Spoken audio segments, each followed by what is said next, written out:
భవిష్యత్ కార్యాచరణపై పార్టీ ఎమ్మెల్యేలు, ఎమ్మెల్సీలు, రాజ్యసభ సభ్యులు, ఇతర ముఖ్య నేతలతో సమావేశమయ్యారు మాజీ సీఎం కేసీఆర్. ఎమ్మెల్యే కోట ఎమ్మెల్సీ ఎన్నికలు, ఇటీవలే ముగిసిన పట్టభద్రుల ఎమ్మెల్సీ ఎన్నికల్లో హస్తం పార్టీకి వచ్చిన ప్రతికూల ఫలితాలు, అసెంబ్లీలో బీఆర్ఎస్పై అనుసరించాల్సిన వ్యూహం, ఇతర ముఖ్యాంశాలపై పార్టీ నేతలతో చర్చిస్తున్నారు. ఇలాంటి వేళ రాబోయే రోజుల్లో కారు పార్టీ ప్రయాణం ఎలా ఉండబోతోంది, పూర్వవైభవం సంతరించుకునే దిశగా మాజీ సీఎం కేసీఆర్ ఎలాంటి నిర్ణయాలు ప్రకటిస్తారన్నది ఉత్కంఠగా మారింది. ఇక ఇదే అంశంపై మరింత సమాచారం మా ప్రతినిధి సవీన్ అందిస్తారు. సవీన్, మీ దగ్గర ఉన్న ఇన్ఫర్మేషన్ ఏంటి కేసీఆర్ మీటింగ్కి సంబంధించి పార్టీ నేతలతోటి?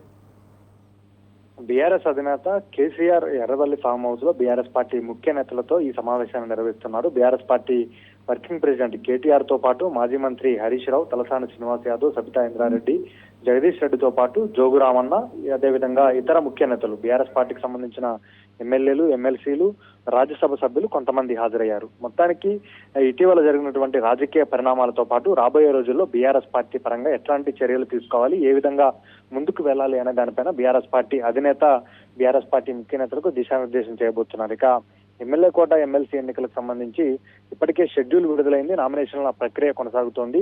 ఇందులో ఎమ్మెల్యే కోట ఎమ్మెల్సీ ఎన్నికల్లో బీఆర్ఎస్ పార్టీకి స్పష్టంగా ఒక స్థానం దక్కే అవకాశం మాత్రం కనపడుతోంది. ఈ స్థానానికి ఎవరిని అభ్యర్థిగా బరిలోకి దించాలనేది ఇక్కడ ప్రధాన చర్చగా మారిందని చెప్పుకోవచ్చు. ఈ రోజు ముఖ్య నేతల సమావేశంలో బీఆర్ఎస్ పార్టీ అభ్యర్థిగా ఎవరిని బరిలోకి దింపే అంశంపై బీఆర్ఎస్ అధినేత కేసీఆర్ క్లారిటీ ఇచ్చే అవకాశం మాత్రం మనకు స్పష్టంగా కనపడుతోంది. ముఖ్యంగా మాజీ మంత్రి సత్యవతి రాథోడ్ ఇప్పుడు ఎమ్మెల్సీగా ఉన్నారు, మాజీ మంత్రిగా ఉన్నారు. ఆమె పదవీ కాలం ముగియబోతోంది. ఇటీవల మండలి విప్గా ఆమెను ప్రకటించారు కాబట్టి ఆమెకు మరోసారి ఛాన్స్ వస్తుందని ప్రచారం జరుగుతోంది. ఆమె కూడా రెన్యువల్ చేయాలంటూ బీఆర్ఎస్ పార్టీ అధిష్టానాన్ని కోరుతోంది. ఒకవేళ వచ్చే అసెంబ్లీ ఎన్నికల నాటికి నియోజకవర్గాల పునర్విభజన జరుగుతోంది, మహిళా రిజర్వేషన్ కూడా అమల్లోకి వస్తే ఆమెను దోర్నకల్ లేదా మహబూబాద్ నుంచి బరిలోకి దింపాలని కేసీఆర్ భావిస్తున్నారు. దీంతో ఆమె స్థానంలో వేరొకరికి అవకాశం ఇస్తుందనే ప్రచారం కూడా జరుగుతోంది.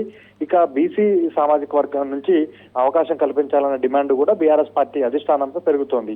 ఇటీవల బీసీ రిజర్వేషన్లకు సంబంధించి 42% లోకల్ బాడీ ఎన్నికల్లో 42% రిజర్వేషన్లు కల్పించాలి. అదేవిధంగా బీసీ కులగణన అంశం చుట్టూ రాష్ట్ర రాజకీయాలు నడిచాయి.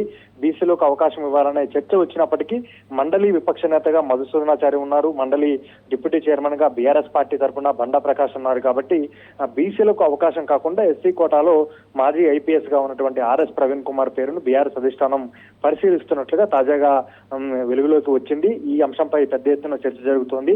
ఆర్ఎస్ ప్రవీణ్ కుమార్ బీఆర్ఎస్ పార్టీలో యాక్టివ్ గా పనిచేస్తున్నారు. బీఆర్ఎస్ ఏ కార్యక్రమం ఇచ్చినా ఆ కార్యక్రమాల్లో పాల్గొంటున్నారు. కాబట్టి ఆర్ఎస్ ప్రవీణ్ కుమార్ కు అవకాశం ఇస్తే విద్యావంతులకు అవకాశం ఇచ్చినట్లు ఉంటుంది, పార్టీలో యాక్టివ్ గా పనిచేస్తారనే చర్చ కూడా జరుగుతోంది. ఇది ఎమ్మెల్యే కోటాకు సంబంధించిన అంశం. అయితే ఒక అభ్యర్థిని బరిలోకి దించాలా, ఇద్దరు అభ్యర్థులను బరిలోకి దించి ఎన్నికల్లోకి వెళ్లాలనేది కూడా బీఆర్ఎస్ పార్టీ అధిష్టానం వ్యూహంగా కనిపిస్తోంది. ఈ రోజు ఒక అభ్యర్థిని బరిలోకి దించి ఎన్నికలు ఏకగ్రీవం అయ్యే విధంగా చేయాలా, లేకపోతే బీఆర్ఎస్ పార్టీ తరఫున ఇద్దరు అభ్యర్థులను బరిలోకి దించి పార్టీ మారిన ఫిరాయింపు ఎమ్మెల్యేల వ్యూహం ఏ విధంగా ఉంటుంది అనే దానిపైన కూడా వారిని కూడా ఒక ఇరకాటంలో నెట్టే విధంగా బీఆర్ఎస్ పార్టీ వ్యూహం ఉంటుందా లేదా అనేది ఇదొక అంశం. రెండో అంశం బీఆర్ఎస్ పార్టీకి సంబంధించిన ప్లీనరీ అంశం. అంటే బీఆర్ఎస్ పార్టీ ఏప్రిల్ 27వ తేదీతో ఆవిర్భావం జరిగి 24 ఏళ్లు పూర్తి 25వ సంవత్సరంలోకి అడుగు పెట్టబోతోంది. దీనికి సంబంధించి ఏప్రిల్ 27వ తేదీన భారీ బహిరంగ సభ నిర్వహించాలనేది బీఆర్ఎస్ పార్టీ అధినేత కేసీఆర్ యోచనగా తెలుస్తోంది. ఫిబ్రవరి నెలాఖరులోనే నిర్వహించాలని భావించినప్పటికీ ఏప్రిల్ 27న ఆవిర్భావం సందర్భంగా నిర్వహించాలని విస్తృత స్థాయి సమావేశంలో నిర్ణయం తీసుకున్నారు.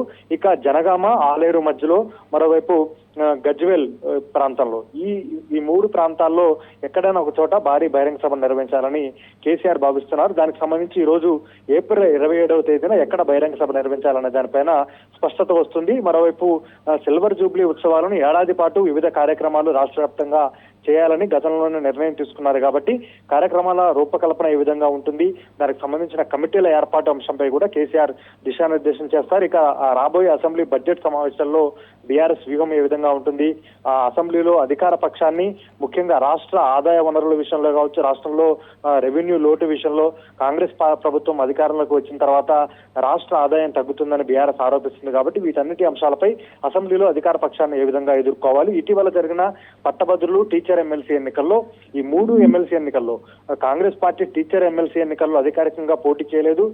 పట్టభద్రుల ఎమ్మెల్సీ ఎన్నికల్లో అభ్యర్థిని బరిలోకి దింపింది, ఓడిపోయింది. బీజేపీ టీచర్ ఎమ్మెల్సీ, పట్టభద్రుల ఎమ్మెల్సీ స్థానాల్లో విజయం సాధించింది. దీంతో ఉత్తర తెలంగాణలో బీజేపీ తన పట్టును మరోసారి నిలుపుకుంది. కాబట్టి గత విస్తృత స్థాయి సమావేశంలోనే రాష్ట్రంలో బీజేపీ బలపడుతుందన్న సంకేతాలు కేసీఆర్ ఇచ్చారు. యువత బీజేపీ వైపు చూస్తుందని చెప్పారు.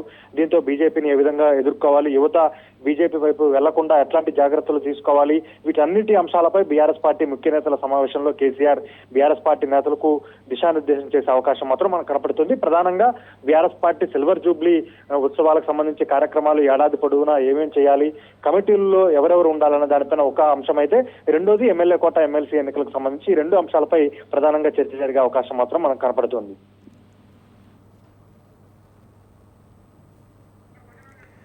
సవీన్, ఒక్క విషయం చెప్పండి. మొన్నటి పట్టభద్రుల ఎన్నికల్లో కాంగ్రెస్ పార్టీకి వ్యతిరేకంగా ఫలితాలు వచ్చాయి, అట్ ద సేమ్ టైం బీజేపీకి అనుకూలంగా వచ్చాయి. మరి ఈ పరిణామాన్ని బీఆర్ఎస్ ఎలా ప్రొజెక్ట్ చేయబోతుంది? తమకు అనుకూలంగా ఏమన్నా ప్రజా వ్యతిరేకత ప్రతిబింబించింది అనే మాటని ప్రజల్లోకి ఎలా తీసుకెళ్ళబోతుంది? ఆ దిశగా ఏమన్నా కేసీఆర్ ఇప్పుడు దిశానిర్దేశం చేసే అవకాశాలు ఏమన్నా ఉన్నాయా? అంటే బీఆర్ఎస్ పార్టీ పట్టభద్రుల ఎమ్మెల్సీ ఎన్నికల్లో, టీచర్ ఎమ్మెల్సీ ఎన్నికల్లో అధికారికంగా పోటీ చేయలేదు. అధికారంలో ఉన్నప్పుడే కరీంనగర్ ఎమ్మెల్సీ స్థానానికి సంబంధించి బీఆర్ఎస్ పార్టీ అధికారికంగా అభ్యర్థిని పెట్టలేదు. ఈసారి ప్రతిపక్షంలో ఉన్నారు కాబట్టి ఆ బీఆర్ఎస్ పార్టీ అధికారికంగా అభ్యర్థిని పెట్టలేదు. కానీ ఇండిపెండెంట్ గా బీఆర్ఎస్ పార్టీ తరఫున పోటీ చేసిన ప్రసన్న హరికృష్ణకు బీఆర్ఎస్ పార్టీ మద్దతు ఇచ్చింది. ప్రసన్న హరికృష్ణ భారీగా ఓట్లు సాధించారు. కానీ పార్లమెంట్ ఎన్నికల్లో, అసెంబ్లీ ఎన్నికల్లో ఉత్తర తెలంగాణలో బీజేపీ ప్రభావాన్ని చాటింది. పార్లమెంట్ ఎన్నికల్లో జహీరాబాద్ మినహా మిగిలిన అన్ని పార్లమెంటు స్థానాల్లో కాంగ్రెస్ ఒక్క జహీరాబాద్ లోనే విజయం సాధించింది. మిగిలిన అన్ని స్థానాల్లో ఆదిలాబాద్ కావచ్చు, అదేవిధంగా నిజామాబాద్, కరీంనగర్ పార్లమెంట్ స్థానం, మిగిలిన పార్లమెంట్ స్థానాలు, మెజారిటీ పార్లమెంట్ స్థానాలు బీజేపీ గెలుచుకుంది. ఒక్క పెద్దపల్లి, జహీరాబాద్ ఈ 2 పార్లమెంట్ స్థానాలను మాత్రమే కాంగ్రెస్ పార్టీ గెలుచుకున్న పరిస్థితి మనకు కనపడుతుంది. ఉత్తర తెలంగాణలో ప్రధానంగా బీజేపీ మొదటి నుంచి బలంగా ఉంటూ వస్తోంది. 2019 తర్వాత బలాన్ని మరింత పెంచుకుంటుంది. కాబట్టి ఈ పార్లమెంట్ ఎన్నికల ఫలితాల్లో అధికార పార్టీకి వ్యతిరేకంగా ఫలితాలు వచ్చాయి. కానీ అధికార పార్టీ మొదటి నుంచి కాంగ్రెస్ అధికారంలోకి వచ్చినప్పటి నుంచి ప్రభుత్వంపై వ్యతిరేకత ఉంది. ఆ ప్రభుత్వాన్ని నడపడం చేతగాట్లేదనే అంశాన్ని బీఆర్ఎస్ పార్టీ ప్రజల్లోకి తీసుకువెళ్తోంది. కానీ అదే సమయంలో బీజేపీ బలపడుతోంది. కాబట్టి ఇది బీఆర్ఎస్ కొంత ప్రతికూలంగా మారే అంశంగా ఉంది. కాబట్టి ఒకవైపు కాంగ్రెస్ ప్రభుత్వంపై వ్యతిరేకత వచ్చిందనే అంశాన్ని ప్రజల్లోకి తీసుకువెళ్లడంతో పాటు బీజేపీ బలపడుతుంది. దాన్ని ఏ విధంగా నివారించాలి, బీజేపీ బలోపేతం కాకుండా ప్రజలు బీఆర్ఎస్ వైపుకు టర్న్ అయ్యే విధంగా ఏ విధంగా ఉండాలి అనే దానిపైన కూడా వ్యూహరచన చేసే అవకాశం మాత్రం మనకు కనపడుతోంది.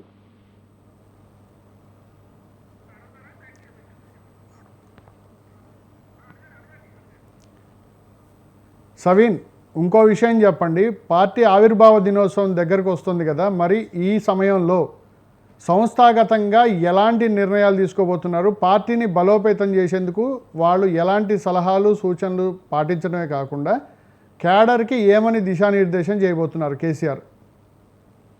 ఇప్పటికే పార్టీ నిర్మాణానికి సంబంధించి త్వరలోనే కమిటీలు ఏర్పాటు చేస్తామని చెప్పారు. బీఆర్ఎస్ పార్టీకి సంబంధించి గ్రామ స్థాయి నుంచి రాష్ట్ర స్థాయి వరకు కమిటీలు ఏర్పాటు చేయడంతో పాటు బీఆర్ఎస్ పార్టీ సభ్యత్వ నమోదు, అదేవిధంగా బీఆర్ఎస్ పార్టీకి సంబంధించిన అనుబంధ సంఘాల కమిటీలు ఏర్పాటు చేయడంతో పాటు యూత్ కమిటీలు రాష్ట్ర స్థాయి నుంచి గ్రామ స్థాయి వరకు ఏర్పాటు చేయడం, మరోవైపు పార్టీ ఆవిర్భావ దినోత్సవం ఏప్రిల్ 27వ తేదీ తోటి 24 ఏళ్లు పూర్తి 25వ సంవత్సరంలోకి అడుగు పెట్టబోతోంది.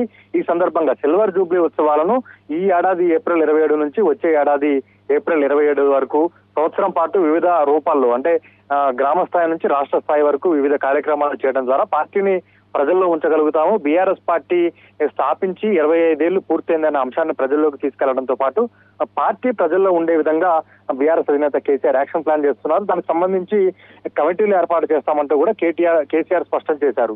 అందులో భాగంగానే ఈ రోజు సమావేశంలో రజతోత్సవాలకు సంబంధించి బీఆర్ఎస్ పార్టీ ఎట్లాంటి కార్యక్రమాలు నిర్వహించాలి, ఏ కమిటీలు ఏర్పాటు చేయాలి, ఆ కమిటీలకు ఎవరు నేతృత్వం వహించాలనే దానిపైన కేసీఆర్ దిశానిర్దేశం చేస్తారు. ఆ కమిటీలను కూడా ప్రకటించే అవకాశం మాత్రం మనకు కనపడుతోంది. Okay, thank you Saveen, thank you for the information.